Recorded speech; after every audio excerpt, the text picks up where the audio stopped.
Welcome to The Right Chamber. The podcast where we dive deep into the fascinating world of medicine and healthcare. In every episode, we will talk about pivotal topics relating to medicine and surgery in the UK and what it's like to be a healthcare professional today. We are inviting doctors and other healthcare professionals across different specialties to discuss their experiences and give an insight into what their journey has been like. Please follow us on Instagram and TikTok at RGUCMS and subscribe to our YouTube channel, RGUC Media.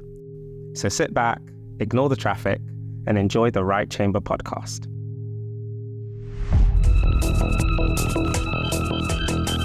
Rachel Pearce is the Workforce Development Business Partner at the Dudley Group. She collaborates with Dudley Council on ICAN Dudley, pioneering project breaking down employment barriers and promoting inclusion.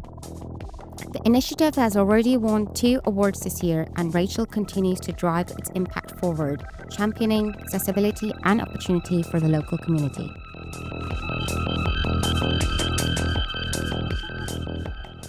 Hello, everybody. Welcome to the Right Chamber podcast. I am Victor, and with me is Jaspreet. And we've got a lovely guest for you today, and we have a special discussion to have. I will let her introduce herself. So please tell us your name. So I'm Rachel Pearce, and I'm the Workforce Development Business Partner here at the Dudley Group. Brilliant. Lovely to meet you, Rachel. And Business Development Lead. Oh, tell us a little bit about that. What does that involve? So it's quite a multifaceted role. It's quite a new role. So the role only came in December 2023. So my background is in traditional HR employee relations. This role sits within the workforce function, but is more outwardly focused. It's got more of an external focus. And broadly speaking, it is all about developing talent pipelines, getting people into work in the NHS, working with schools and colleges to really get the word out really about the range of NHS careers, to inspire people to join us and to make it more accessible, and then to develop people once they're in. So the workforce development goes, into workforce planning. So I've developed and deliver workforce planning training as well to managers in the organisation. Okay. So you work with the closely to the recruitment team. Yep. Okay. We're part of the same team now. So that's quite unusual in that recruitment usually sits within HR operations, and it used to as well, until this role came in. And I think it was an opportunity to make recruitment move from being seen as a transactional service and an administrative service to be more transformational. And that is why it now sits within the organisational development function and sits under me, under workforce development. So we've seen quite a lot of changes. So we've aligned the more traditional careers focused roles like apprenticeships lead, work experience lead, and pre-employment programs all sit with recruitment under me now. And we're a new Careers at Dudley service. So what would your day-to-day look like? Like, if you come in, have your coffee, what's the first thing you do? Yeah, I have my coffee. Yeah, first thing I do is have my coffee. No 2 days are the same really, because a lot of my role is project based. I have a really fantastic recruitment manager, so I don't have to get involved with any of the day-to-day operational elements of recruitment really very often. So the role is more built around some of our projects. So the ICAN Dudley is the main one, and that's probably been my main focus. Probably 60% of my time at least has been spent working on ICAN initiative since I've been in post, and the other part is really trying to build our apprenticeship programs, our work experience programs, and we've seen a lot of changes and growth there as well. Looking after our careers ambassadors, and there's it's all interrelated because it's all serves the same goal of building careers in the Dudley Group. That's awesome. So it's really getting younger people involved who are looking to enter in a career possibly in Yeah. future in the NHS, as well as reaching out into just the community as well, Yeah. surrounding some exciting projects. Yeah. So you mentioned ICAN. Yeah. For our listeners who have no idea what that is, could you break it down a little bit for us? Yeah. So ICAN Dudley is not so much a brand really as a concept. So we're not the first ICAN. It was a concept that was delivered by Birmingham and Solihull ICB a few years ago.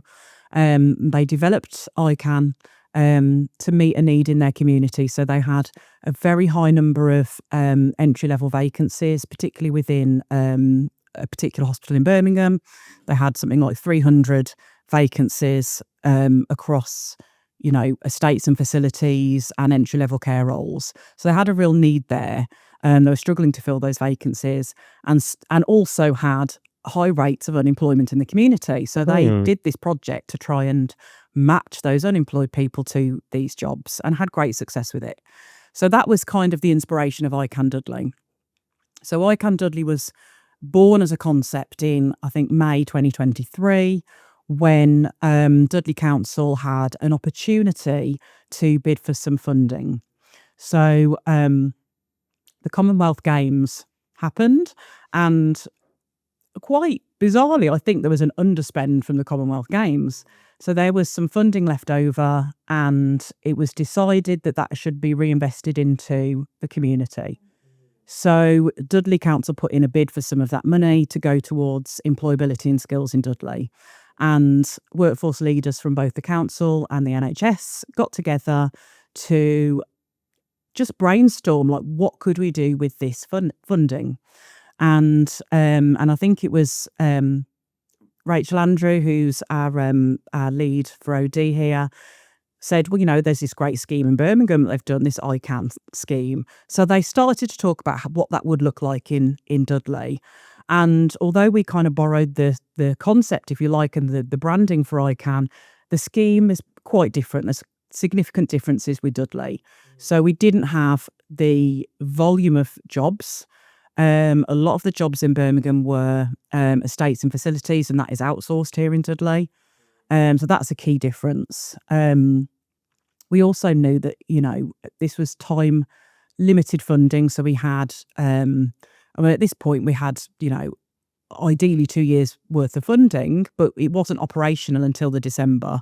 So we had about 15 months to spend the money, if you like. So it was an opportunity to be experimental. It was seen as a pilot. It was seen as, let's develop and test some concepts and see what works, with a view to maybe, obviously, hopefully having some successes, but then getting some future funding. And the other key difference to Birmingham is that we were doing it in partnership with the council. So ICAN Dudley is really unique in the employability space because it is a true partnership between Dudley Council and Dudley NHS as the two biggest employers in Dudley, and the two major anchor institutions in Dudley, working together on a common goal.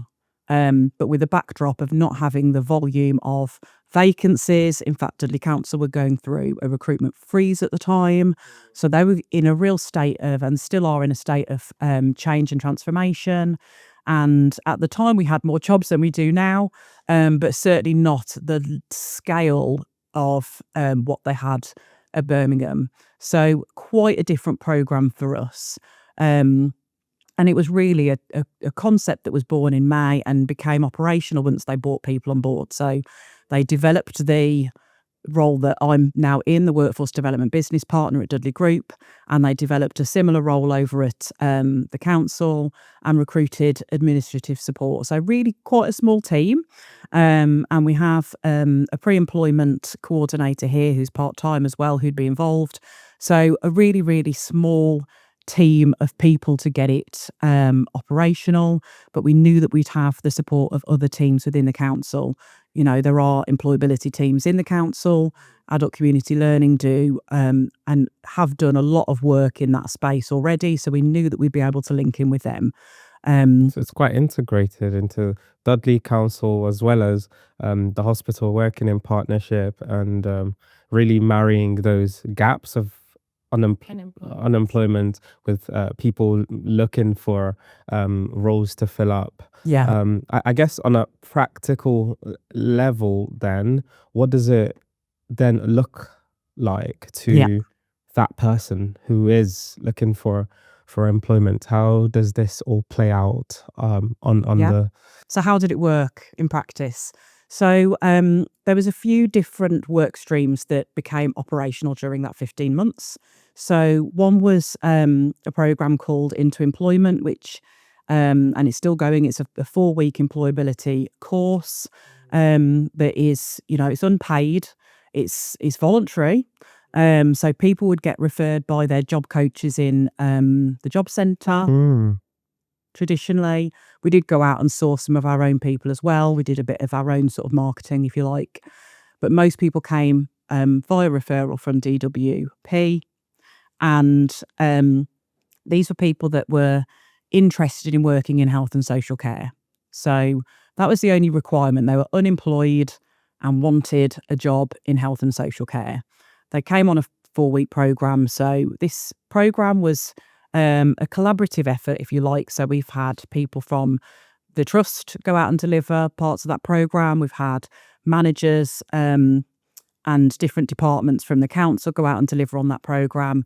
And the other parts of the programme delivered by the community learning team are around, you know, how job searching, you know, digital skills, confidence building, all of the things which help support somebody in their job search and in their interview skills and things like that. Because, you know, job seekers tell us all the time that there are barriers around their education and perhaps lack of work experience, but a big thing is just the fear and, you know, going into these processes can be really pretty intimidating. Really daunting, really intimidating, especially if you don't have a lot of work experience to draw on. So a lot of it is around building people's aspirations and confidence to go for jobs, as well as the skills to actually to perform in an interview environment. I suppose someone really could just think, why should I even bother applying to a job in this hospital? I've never set foot in hospital apart from maybe when I came to visit someone before. And, you know, you think of the NHS, you think of, oh, they must have had this extensive... It's a feeling of being underqualified. You know? Yeah. Massively. So, that is a huge barrier. And I think our processes don't really help because, you know, we put jobs out on NHS jobs, for example. You need to be looking for an NHS job to even come across those roles. And so that's a barrier in the first instance, is that, you know, you're not necessarily going to get that share of the market, if you like. You then have our application forms, which are really big, quite intimidating in their own right, I think, because they're very structured. You can't just fire off a CV to apply for a job in the NHS. So even if somebody's gone to the extent of creating a CV and a covering letter, that's no good for the NHS or the council. We've got our own application forms. So that's a potential barrier for people. And I do think that people see the NHS as, you know, and it is, you know, multi-professional. You've got all of these qualified clinicians and people like, I don't know if there's a role for me there. I don't think people realise the breadth of opportunity within the NHS. We've got 350 careers in the NHS. Most people are shocked when they find that out. They're like, there's literally something for everyone. For everybody. I think that, you know, it's only about 40% of our roles are doctors and nurses. But that's what most people think of when you say, who works in the NHS? Doctors, nurses. You know, 60% of the workforce are doing other things. We have a huge support workforce, which are absolutely critical to the running of our wards, and we couldn't survive without them. They're really, really highly valuable roles. And these are entry-level roles that perhaps people don't think that they're qualified for. Yeah. So I think a big piece of the work that we've been doing is actually opening people's eyes to the opportunity that's there. And I think as well, as well as, looking at raising aspirations in the community, it's also about testing out some of our own assumptions about what the requirements are for these roles. So for care support workers, we've always had a level 2 qualification as a minimum entry requirement. And we've sort of challenged that from our ICAN perspective of, is that really required? Like, how much maths do you do in the job? Not a lot. Not a lot. So is that really a genuine requirement, or is that just another barrier that we're putting in that doesn't need to be there? So something that we did through ICAN is reduce the entry requirement for that entry-level care role to a level 1. And that has opened up the playing field, if you like, to so many people. And as an offshoot of Into Employment, we developed a Novice Program for trainee care support workers, because a lot of people went through Into Employment. Part of Into Employment is that you get a guaranteed interview at the end of it. So even people who then applied for care jobs weren't necessarily getting them. And the barrier was they didn't have the care certificate, or they didn't have a level 2. So that is why we developed a 12-week program, and that was paid. So people had to attend an interview to get onto that, but it was more values based. The interview was more about, does this person have a genuine desire to care for people? Because that is what we really need, isn't it? Desire, interpersonal skills, Yeah. so many things that would act, Than just you on paper, like say Yeah. if they're Yeah. actually capable of yeah. caring for people. So many roles are more than how well you can crunch numbers or And also the crunching of numbers, you can learn that Yeah. as you go along at a job. A lot of the skills you can pick up along the way. But it's like, are you genuinely, someone who is kind-hearted, who shares the values of, for instance, the DGFT? Do you share the values of respect? And are you willing to work? If you have someone who's desperate and willing to work, and you have an open position on the other side waiting to be filled, then why put unnecessary barriers in there? So I think it's really great that you're really spotting all the areas and then addressing them. And Well, we're trying. Imagine getting out of high school for personal reasons or family reasons, Yeah. and then having this fear that you cannot get a job. This is a good opportunity. Yeah. Absolutely, and it will boost someone's confidence so much as well, And boost employment as well. There's no reason why you can't come in at an entry level, band 2 support worker role, and through a series of apprenticeships go all the way to chief exec. Yeah. Like, you really can. Yeah. And that is not an exaggeration. Like the American dream, but the It NHS is. dream. It's the NHS dream, and we should be accessible Mm. to everybody. I think that we have, such an important role to play in our community, and I think that is something that it's all part of our anchor institution ambitions. It's a major part of our trust strategy. Is we are a part of Dudley Place. We are an anchor institution. We have a vested interest in Dudley. We have a really significant role to play in Dudley community. And I think the ICAN is a vehicle for us to realise some of those ambitions. And I think Dudley is a really interesting place. I'm biased because I live here. Haven't always lived here though. I've travelled the world and I came back to Dudley for a good reason. It's a really fantastic place. And I think Dudley is really, really unique. I think there is a lot of need out there. And I think the NHS is really well placed to meet some of that as far as employability goes. And there is a real link between being employed and being healthy. That has been demonstrated through research.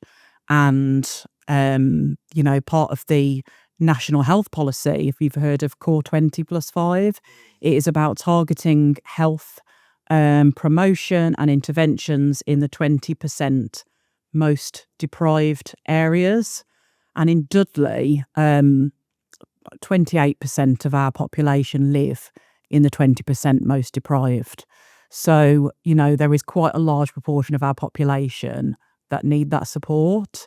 And it is not a coincidence that it's the same 20% where you have these really major health inequalities, is also where you have poorer housing, you have higher unemployment, you have poorer educational outcomes. It's all connected, isn't it? So I think, the work we're doing with ICAN is really, really important because it's investing in our local economy, is going to hopefully drive employment in the areas where it is most needed.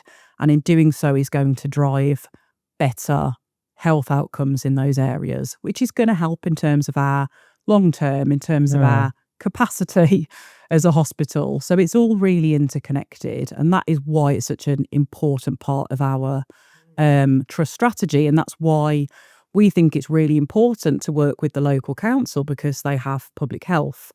They look after a lot of the social housing, not all of it, but a big part of the social housing. So, between us, there is a huge amount that we can do together. And I think that it's, just a taste of things to come, really. I think the sky's the limit in terms of what we can achieve when we work in partnerships. And I think the thing that's unique about ICAN Dudley is that it is about that partnership. We've developed partnership principles that we adhere to. They've emerged really through the work. And it's something that when we go out and talk to other organisations now that we want to partner with, because, the future for ICAN is looking beyond our organisational boundaries of the council and the NHS and looking at where else is there opportunity, wider opportunities, where else are there jobs, and also where do the community want to work. Not everybody wants to work in health and social care. It's meeting people where they're at and helping them reach what their own personal aspirations are. And I think that is the kind of change over the next year that ICAN's going to see, is that we're going to be working with more different other employers, other organisations, other anchor institutions, but, other employers in Dudley to meet that need. Yeah, absolutely. And I find the point on the impact of ICAN on health and well-being so interesting. So as well as encouraging recruitment, getting people in to improve health and well-being of patients, ICAN in itself is improving health and well-being of the community. It's addressing socioeconomic disparities, which in turn affects housing and health and access to healthcare and ability to pay bills. Mental health will probably improve. So it's all an interconnected cycle, and it's all benefits built on each other. That's amazing. I think the main thing is like mental health will improve so much when like people are able to do things. Yeah. Is ICAN like abbreviation of something, or is it just ICAN? I can work, I can learn. And, something that was really unique, I suppose, to the last year is that anybody who was unemployed could access the programme. So we did do a lot of work to try and target people with the greatest barriers. So one of our work streams was paid work experience, and that was open to anybody who was unemployed could apply, but we did some very targeted engagement with people with disabilities and special educational needs, because that is, a really recognised barrier into work. And we also did some targeted engagement with people leaving the care system. So, that's a really interesting case in point, because in Dudley, we've got higher than average number of young people that are in care.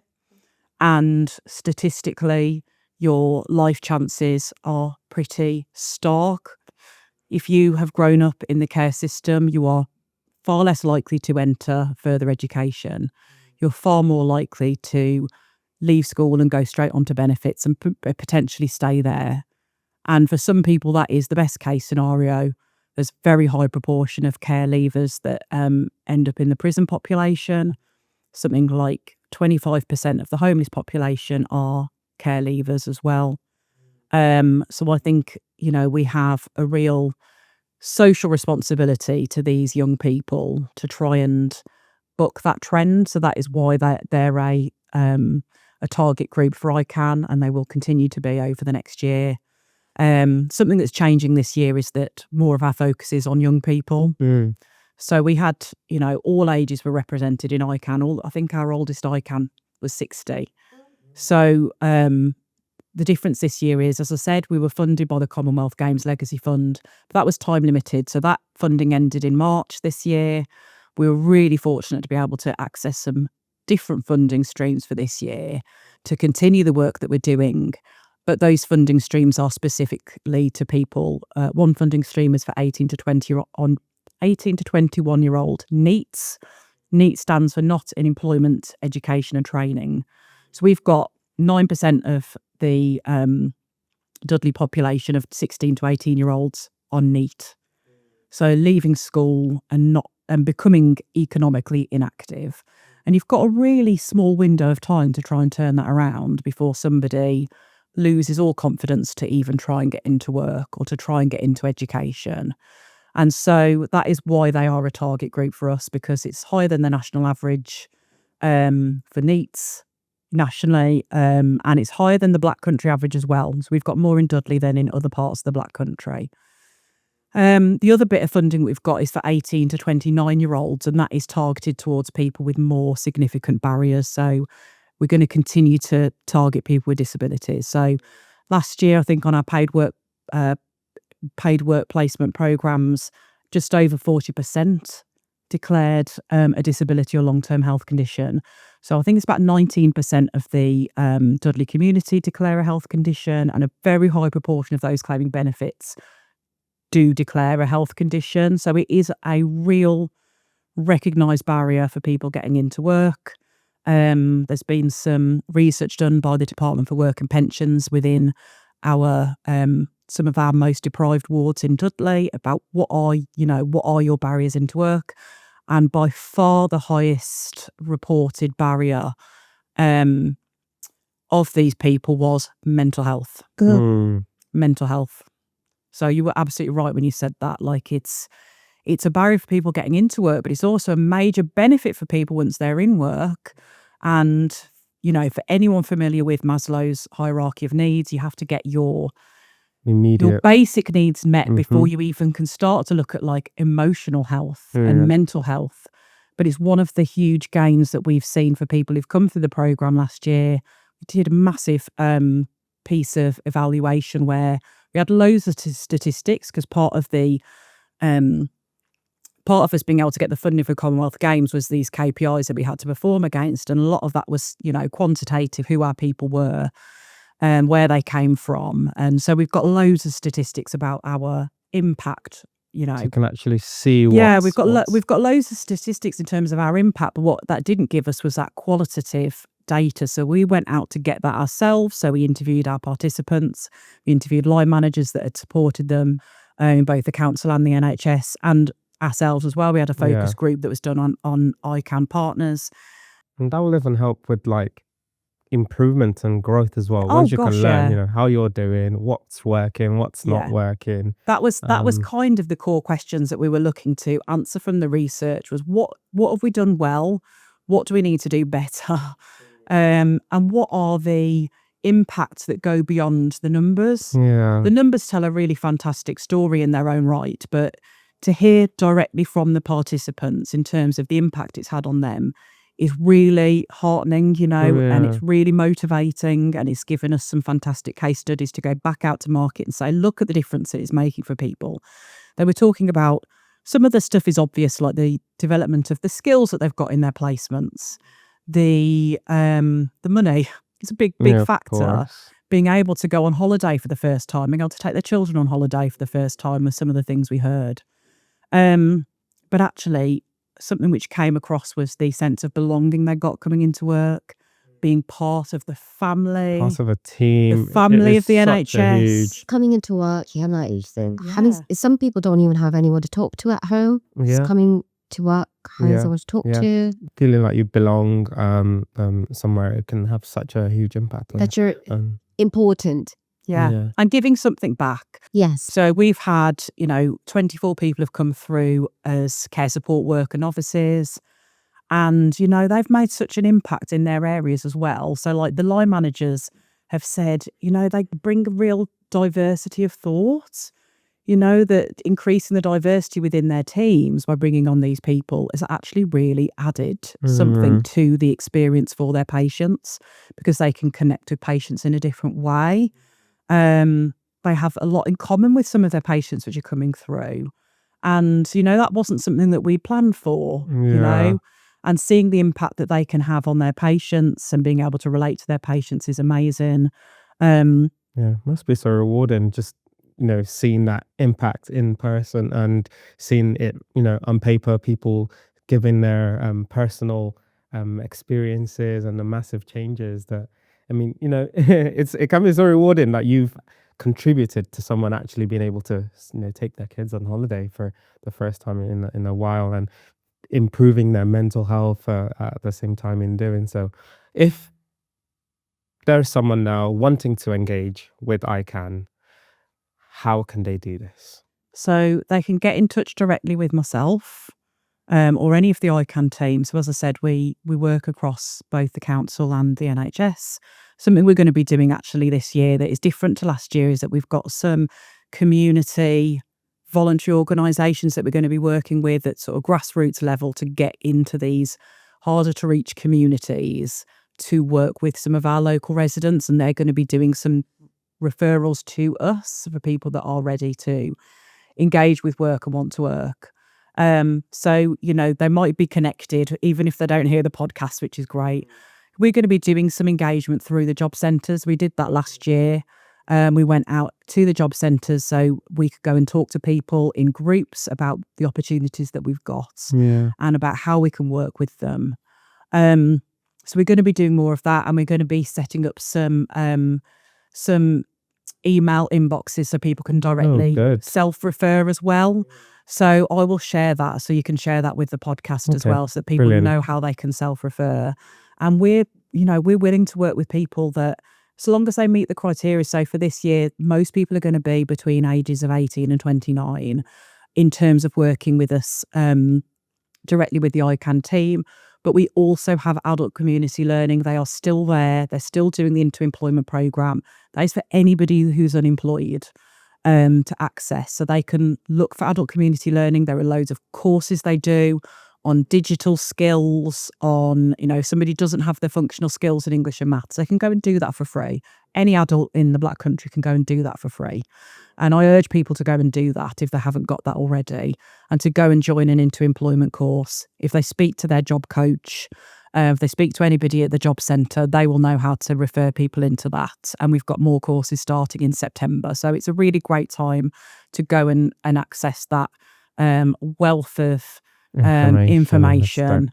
There's loads out there for people. And if somebody wants to learn and they're just not sure where to start, they just want to get that community to be connected to other people, they do courses in art and floristry and all sorts of things through there is ACL. Something literally for yeah, there is loads out there for people. If they just look. So I would say go and have a look on the Dudley Council web pages for in My Dudley to see what is available, and to just start somewhere. And if you meet our criteria, we'll probably come and find you. Brilliant. We'll put the link in our podcast. I'm excited to see where this goes. Where this goes next. But it's a brilliant program. I think it's going to help a lot, and it already is. Yeah. And it's only going to get better from there. Thank you so much for coming on the podcast. I really do hope people get to listen to this episode, especially those that will benefit from it. So if you know someone as you're listening to this episode, perhaps share it with someone who you think may benefit from this, and engage with us as well. The link will be provided, and comment if you have any thoughts as well. Share it with us, and we'll be able to link you even with the ICAN team as well, from information that we have. That comes to the end of the episode. Thank you for staying with us, and we'll see you on the next one. Remember to stay connected with us on social media. follow us on Instagram and TikTok at RGUCMS, and subscribe to our YouTube channel, RGUC Media, for more exclusive content and updates. Thanks for tuning in to the Right Chamber podcast. Until next time.